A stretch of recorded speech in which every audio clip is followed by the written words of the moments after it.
Ser Podcast. Las 8 de hora 25. Ser Podcast.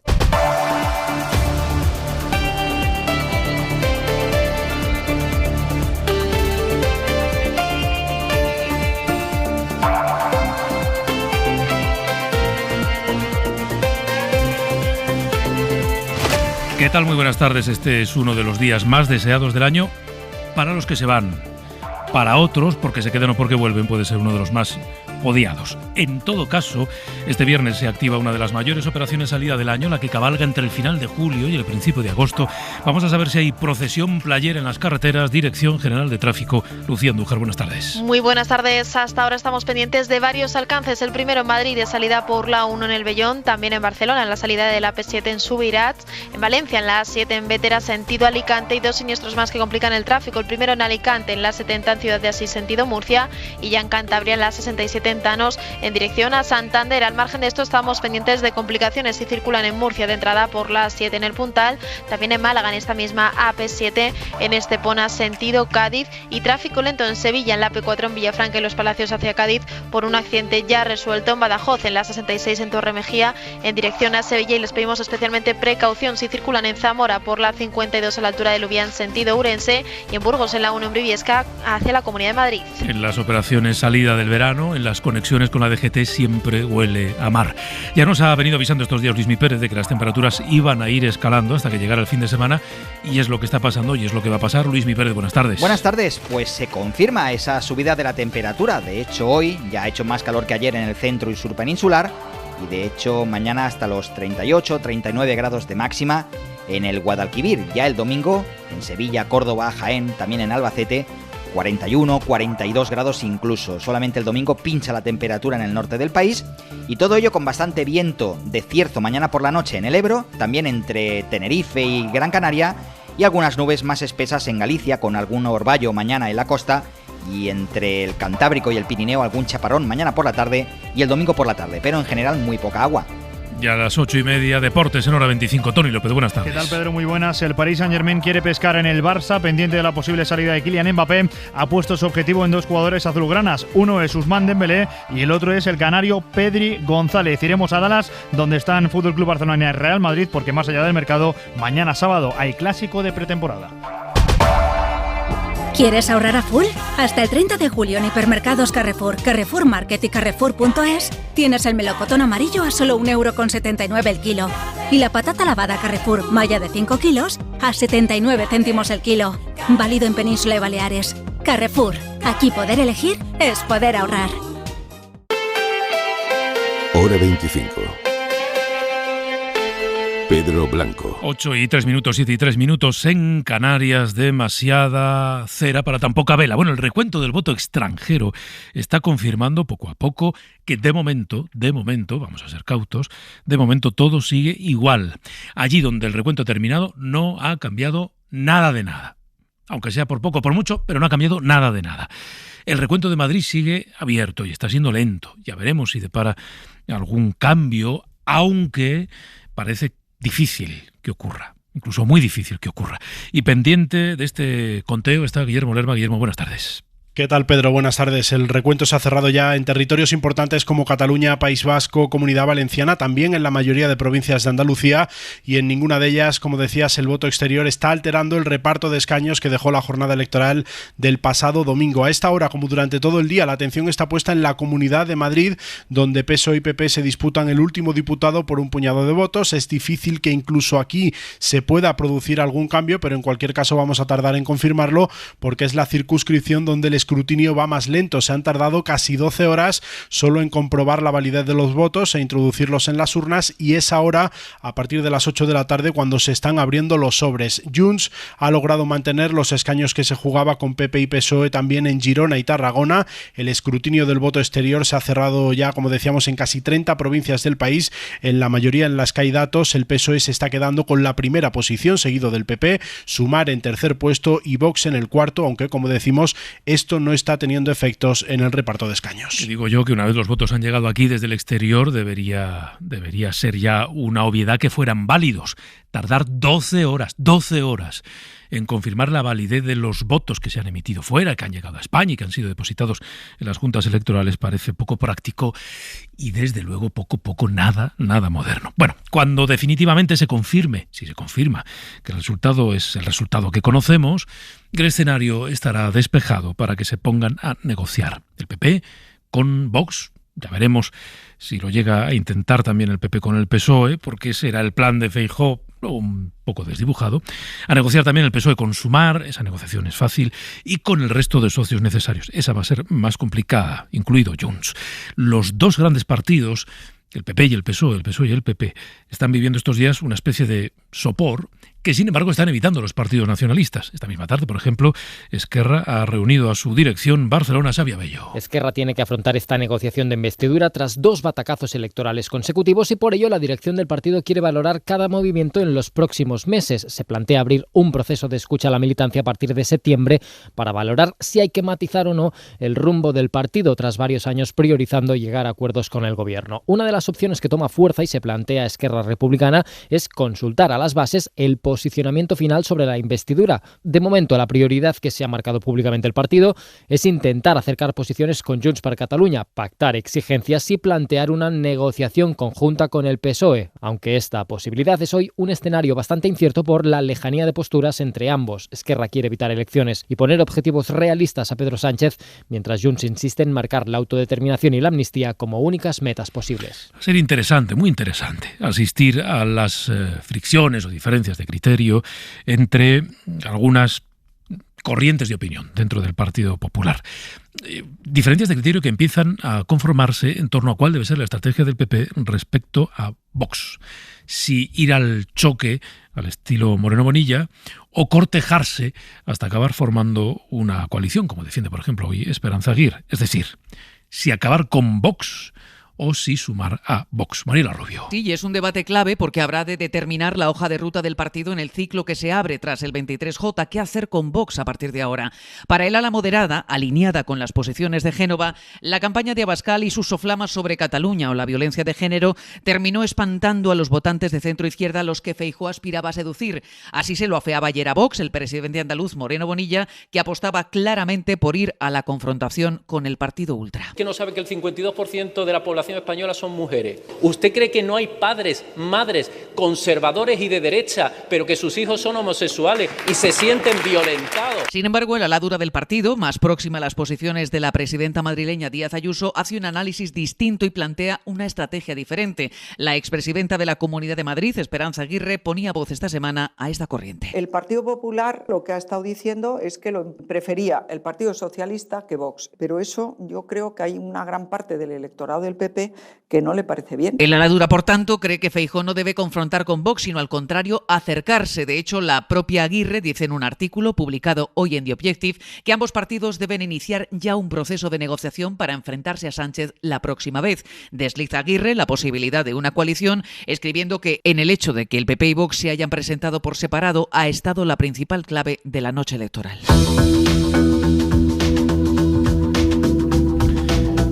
Bueno, por ir cerrando este capítulo político, 3 nombres que son 3 consecuencias de las últimas elecciones que hemos vivido, no solo las generales. El primero, Jorge Bellver. Finalmente va a ser lo que se anunció que sería director general de Relaciones con las Cortes en el gobierno de Carlos Mazón en la Comunidad Valenciana.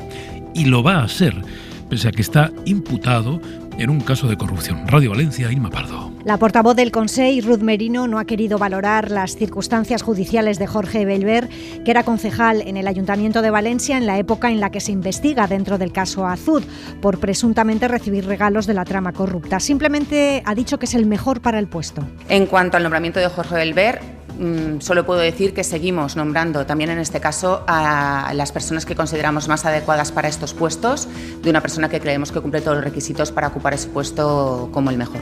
Además de concejal municipal, Bellver fue diputado popular en Les Corts, llegó a ser el portavoz del grupo parlamentario y después desempeñó la vicepresidencia segunda de Les Corts. No repitió en las últimas autonómicas y ahora se le recupera para el gobierno valenciano, precisamente para las relaciones con el Parlamento.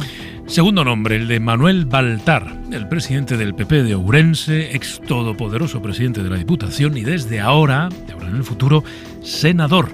Senador porque así lo ha querido su partido al que parece que le importa poco, por no decir un bledo, que esté pendiente de ser juzgado por un delito contra la seguridad vial. Radio Galicia, Lara Salgado. Tanto es así que hoy ha sido nombrado senador por designación autonómica entre las críticas de la oposición. Socialistas y nacionalistas consideran un escándalo que los populares premien a Manuel Baltar con un puesto en el Senado, a pesar de tener un juicio pendiente por la presunta comisión de un delito contra la seguridad vial. A la salida de la sesión plenaria, Baltar ha evitado pronunciarse sobre este asunto, alegando que es una causa acabada en el ámbito administrativo, pero sin mencionar que sigue abierta en el ámbito penal. Además, también ha negado hasta en 3 ocasiones que haya pactado con la dirección del Partido Popular Gallego una salida a cambio de dejar la presidencia de la Diputación de Ourense. Foi unha cuestión que pactou vostede co seu partido a cambio de abandonar a presidencia en da absoluto, Diputación? en absoluto. Junto a él también han nombrado como senador al alcalde de Ferrol, el popular José Manuel Rey Varela, cuya primera medida al frente del consistorio fue subirse el sueldo. Ahora renuncia a él para cobrar el de senador de mayor cuantía. Más vale que Baltar no venga a los plenos del Senado en coche, por la seguridad de todos los demás. El último nombre, Álvaro Toribio, es el hermano gemelo del diputado de Vox en la Diputación de Ávila. No hay nada como que las cosas se sepan y, sobre todo, no hay nada como que las cosas se intenten justificar tan mal. Había sido elegido por su hermano como cargo de confianza en la Diputación, a razón de, lo contábamos ayer, 2.500 euros al mes. El partido dijo ayer que ¿quién iba a generar más confianza para un cargo de confianza que un familiar? Bueno, finalmente, hoy Álvaro Toribio ha dimitido. Hora 25. Pedro Blanco. Atención, lo intenta y no entra. Coge su propio rebote, aprovecha para acercarse un poquito más al aro. Lo intenta de nuevo, no hay manera. Pero, atención, vuelve a coger el rebote. Esto es increíble, va con decisión hacia el aro. Y ahora sí, a la tercera consigue introducir el hilo en la aguja. Nada resulta aburrido cuando lo narra el equipo de Carrusel Deportivo. Añade a tu deporte favorito Ahí está el mundo entero, a los pies del baloncesto español. un extra de emoción. Carrusel Deportivo, con Dani Garrido. Cadena SER, la fuerza de la voz. Es viernes, es 28 de julio y pese a todo anda por ahí Íñigo Sastre. Hola Íñigo, buenas tardes. ¿Qué tal, Pedro? Buenas tardes. Qué magia que nos reencontremos en la radio, ¿eh? Y para magia, los hadas de los coches, los asistentes de conducción que aumentan la seguridad vial, el aviso de colisión, el control de mantenimiento de carril, el sistema de detección de peatones o el aviso de ángulo muerto, entre otros. Y si tu coche tiene alguno de estos hadas, ahora Línea Directa te premia con un precio imbatible en tu seguro. Ven directo a lineadirecta.com o llama al 917-700-700. El valor de ser directo, consulta condiciones. Buen fin de semana. Hora 25. Pedro Blanco. Bueno, buen fin de semana también para Íñigo, que vamos a quedar fatal si no se lo deseamos exactamente igual. Bueno, 8 y 13 minutos, 7 y 13 minutos en Canarias. Si quieres que algo pase un poquito desapercibido, pues decídelo un 28 de julio por la tarde. Esta tarde se ha confirmado que el Ministerio de Interior restituye en la Comandancia de Madrid al coronel Diego Pérez de los Cobos. Seguro que ese nombre les suena y seguro que recuerdan la bronca, el escándalo que se organizó en torno a su destitución por no contar que estaba investigando, como pidió una juez, la supuesta relación entre las manifestaciones del 8M y el estallido de la pandemia, de los contagios en nuestro país. Bueno, Pérez de los Cobos vuelve a su puesto porque el Supremo, en esto, terminó torciendo el brazo al ministro Marlaska. Miguel Ángel Campos. Fue el pasado 28 de marzo cuando el Supremo dio la razón a Pérez de los Cobos, confirmando la sentencia dictada en 2021 que declaró ilegal el cese del coronel al entender que la motivación no era real o como poco no se ajustaba a la realidad. Pérez de los Cobos fue cesado en mayo de 2020 después de que los agentes de la Guardia Civil, bajo su mando en Madrid, no informasen a Interior de una investigación abierta sobre la supuesta relación entre contagios de COVID y la manifestación feminista del 8M ordenada por un juzgado, investigación que fue finalmente archivada. El coronel alegó en uno de sus recursos que su cese era una directa consecuencia de no haber accedido a realizar un acto abiertamente ilegal, como hubiera ocurrido en caso de informar a Interior de una investigación sometida a la más estricta reserva. El ministro Grande Marlaska afirmó en el Congreso que el cese no se debió a aquel informe sobre el 8M, sino a su mala gestión de los fondos reservados durante el gobierno de Rajoy. La economía nos deja hoy dos indicadores relevantes. Uno, el del crecimiento, que confirma una cierta ralentización, menos acentuada en términos trimestrales, bastante más si la comparación es anual. El caso es que, al menos, el consumo de los hogares y la construcción permiten mantener cierto pulso. Javier Ruiz, buenas tardes. ¿Qué tal? Buenas tardes. Sí, la economía se enfría, pero sigue creciendo. Es verdad que crece menos. Crecíamos a un 4,2% en términos interanuales. En el trimestre anterior, 4,2%. Estamos en torno al 2% ahora, en el 1,8%. ¿Qué ha pasado? Se está frenando sobre todo el sector exterior, a quienes nosotros vendemos, porque Alemania hoy ha presentado datos y está creciendo al 0%, absolutamente estancada. Así que caen nuestras exportaciones, están cayendo un 4,1%, y cuando se paran las locomotoras europeas nos estamos parando también los vagones. Dicho eso, en casa el consumo sigue tirando, está incluso mejor, un 1,9% crece, los hogares están gastando más, un 1,6% más, y las empresas están invirtiendo más, un 3% más, un 7% en el caso de lo inmobiliario. Así que, ¿qué tenemos ahora mismo? Un enfriamiento, sí. Un parón, no. Segundo dato económico del día es el adelanto del IPC, que repunta algo precisamente porque, entre otras cosas, se encarece aquello que tiene que ver con lo que está ocurriendo hoy, con la época del año en la que estamos, los paquetes turísticos o los carburantes, Ruiz. Sí, los precios suben y en estos momentos la inflación vuelve a calentarse al 2,3%. Pero hay en todo esto un cierto efecto verano, efectivamente. El IPC sube porque suben los precios de los paquetes turísticos. Se han disparado. Se ha registrado también una subida del precio de los carburantes, mayor este año. Es lo típico de las operaciones salida. Y hay un tercer factor, y es que las rebajas están siendo menos intensas este año de lo que fueron el pasado. Así que ahora mismo tenemos un problema de un cierto calentón de la economía, 2,3% suben nuestros precios, y un problema de inflación subyacente, siguen el 6,2%. Pero a partir de ahí hay que relativizar. España sigue siendo el segundo país con la inflación más baja de toda la Unión Europea. Y los principales bancos de este país han terminado de presentar sus resultados. Los 6 grandes, han ganado más de 12.000 millones de euros. Y algunos con resultados históricos. 12.000 millones de euros. La vicepresidenta en funciones, Yolanda Díaz, ha tuiteado hoy: los hogares hipotecados sufren una doble inflación, cesta de la compra y subida de tipos, dice, y añade: mientras tanto, los bancos siguen obteniendo beneficios multimillonarios y quejándose del impuesto extraordinario a la banca. Ese tuit termina diciendo: la RAE, la Real Academia Española, lo define como codicia. Y finalmente se confirmó como un crimen machista más el asesinato de una joven ayer en Girona. Los Mossos han detenido a un hombre que mantuvo una relación con la víctima. En Navarra, hoy el Parlamento había convocado una concentración de condena de los últimos asesinatos machistas. Y allí se han plantado los 2 diputados de Vox con un cartelito verde que decía: la violencia no tiene género. Ramón Alzorriz es portavoz del Partido Socialista. Eso es indigno. Eso es utilizar las instituciones para lanzar un mensaje que no es mayoritario. Es intolerable. Basta ya de la utilización, y más en esta cuestión tan grave que es una lacra en nuestra sociedad. En ese mismo Parlamento, en el Parlamento de Navarra, Bildu se ha negado a aceptar una iniciativa de Vox para que se rindiera homenaje a Miguel Ángel Blanco. Algo que, por cierto, luego, a partir de las 10 lo desgranamos, se ha convertido en uno de los argumentos políticos del día en el Partido Popular. Tanto es así que el propio Feijóo ha tuiteado sobre este asunto después de 3 días de silencio. Y la Orden de los Agustinos ha hecho público su primer informe sobre abusos sexuales. Reconocen 16 casos desde el año 1949. Adela Molina. Es la primera vez que los agustinos realizan un informe sobre los casos de pederastia en la Orden. El documento reconoce que 28 menores de entre 8 y 17 años sufrieron abusos en España por parte de 16 miembros de la congregación. La investigación abarca desde el año 1949 a 2022, aunque el último abuso del que se tiene constancia es de 2009. Al menos 25 de las víctimas eran niños, hay 2 niñas y un caso del que se desconoce el sexo. De los 16 agresores, 10 han fallecido, hay 4 que siguen en la congregación, 1 que la ha abandonado y otro del que se desconoce su situación. Solo uno de ellos fue condenado penalmente por abusar de 3 menores, 7 han tenido un procedimiento canónico, aunque solo se ha sancionado a 2 y hay 2 todavía en investigación. Los agustinos piden perdón en ese informe a las víctimas, la Iglesia y la sociedad. También reconocen haber pagado compensaciones económicas a 3 víctimas de un mismo religioso como compensación judicial y a otra por un acuerdo extrajudicial.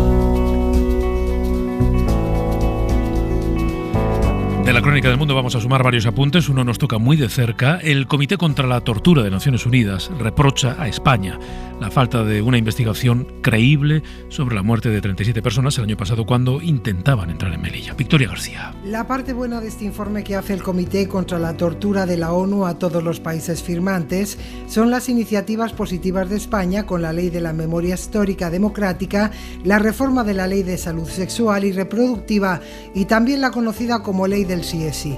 La parte mejorable tiene que ver con la actuación de las fuerzas y cuerpos de seguridad del Estado en asuntos migratorios. El informe pide al Estado español que investigue la responsabilidad de las fuerzas y cuerpos de seguridad del Estado en la muerte de 37 personas en el intento del cruce de la frontera entre Melilla y Marruecos. Amén de las llamadas devoluciones en caliente, devoluciones que el representante español ya dijo ante el Comité de la ONU. Respecto a los casos particulares planteados, España en ningún momento ha ignorado el principio de no devolución y ni mucho menos ha ignorado el principio reflejado en el artículo 3 de la Convención. En el informe ahora se pide al gobierno español que revise la legislación sobre el uso de la fuerza y de las armas en el caso de los agentes de esos cuerpos de seguridad. Con las migraciones como argumento, esta tarde Estados Unidos y México han anunciado un acuerdo bilateral por el que la Casa Blanca anuncia que va a aceptar peticiones de asilo de migrantes de 4 países que se encuentran ahora mismo en México. Vamos a Washington, informa Sara Canals. El acuerdo es el resultado de varias reuniones que han tenido lugar en México esta semana entre una delegación de la Casa Blanca y el presidente mexicano Andrés Manuel López Obrador, y de allí salen 2 decisiones importantes. La primera, este compromiso por parte de Washington de aceptar a cubanos, haitianos, nicaragüenses y venezolanos, y la segunda decisión, luz verde para la creación de un espacio internacional que México quiere establecer en el sur de su país para ofrecer nuevas opciones de refugio y de trabajo a personas vulnerables. Son iniciativas que tienen como principal objetivo descongestionar la frontera, sobre todo en territorio mexicano, y que llegan además días después de que la política de asilo implementada por el presidente Biden hace 2 meses haya sufrido un revés legal. Fue el pasado martes cuando un juez ordenó suspender esta ley que descalifica a los migrantes que llegan a Estados Unidos o bien sin cita previa o sin poder demostrar que pidieron asilo en otro país vecino. Y también hoy el Consejo de la Unión Europea ha acordado imponer varias sanciones, tanto individuales como a entidades rusas, a las que acusa de desplegar una de esas muchas campañas de desinformación, de intoxicación, que de manera periódica llegan desde el este. Bruselas, Bea Ríos. Si la Unión Europea sigue ampliando sus paquetes de sanciones, esta vez los 27 ponen el punto de mira en una campaña para difundir propaganda en favor de la invasión rusa de Ucrania. Las sanciones afectan a 7 personas y 5 entidades que estarían involucradas en esa campaña, cuya estrategia consiste en usurpar la identidad de medios de comunicación y webs gubernamentales, además de hacer uso de cuentas falsas en redes sociales para difundir desinformación. Se trata de una estrategia coordinada que el Consejo considera una forma de ataque híbrido contra la Unión Europea y sus países miembros. Con estas sanciones, ha dicho el jefe de la diplomacia europea, Josep Borrell, en un comunicado, enviamos una señal clara de que sabemos cómo manipulan nuestro espacio de información. Dice Borrell que la UE está lista para prevenir, disuadir y responder a estas nuevas amenazas. Esta noche, en el tiempo de la tertulia, vamos a escuchar la conversación que hemos mantenido con Sandra González Bailón. Ha liderado una investigación que se conoció ayer, a última hora, y que aporta datos muy interesantes sobre el flujo de informaciones falsas en Facebook. Bueno, en realidad, en Facebook en Estados Unidos, solo en Estados Unidos. Es un estudio que también analiza el impacto de esas informaciones en las orientaciones políticas o en el voto y el perfil de quienes consumen, sobre todo, esas informaciones, esos bulos, esas fake news. Y hoy a las 9:30, 8:30 en Canarias, un pequeño chute de nostalgia que les imagino a muchos de ustedes enganchados a la nueva edición del Grand Prix. Vivimos una especie de déjà vu televisivo al que nos vamos a entregar esta noche en Hora 25. Lidia Ramón, buenas tardes. Buenas tardes, Pedro. Un déjà vu al que se rindieron este lunes más de 2,5 millones de españoles. Muy buenas noches, familia. Soy Ramón García y aquí comienza el Grand Prix del verano. A partir de las 9:30 vamos a hacer un viaje a la nostalgia de la televisión. El caso del Grand Prix no es único, lo hemos visto también con Ayatú, con Operación Triunfo o con series como Aquí no hay quien viva o Los Serrano. Vamos a analizar su vuelta y su éxito con expertos y además queremos sumarles a ustedes. Abriremos el 900-100-800 para que nos cuenten qué programas recuerdan de sus veranos, qué hacían o qué comían cuando los veían o qué programas les gustaría que volviesen. ¿Qué programas les gustaría que volviesen? Venga, hagamos una porra. A mí me gustaba, esto queda un poco viejuno, bueno, bastante viejuno. A mí me gustaba El Precio Justo. Un concurso así como divertido. Claro, la gente de mi equipo ni sabe lo que es eso. 8:25. Suscríbete a Hora 25.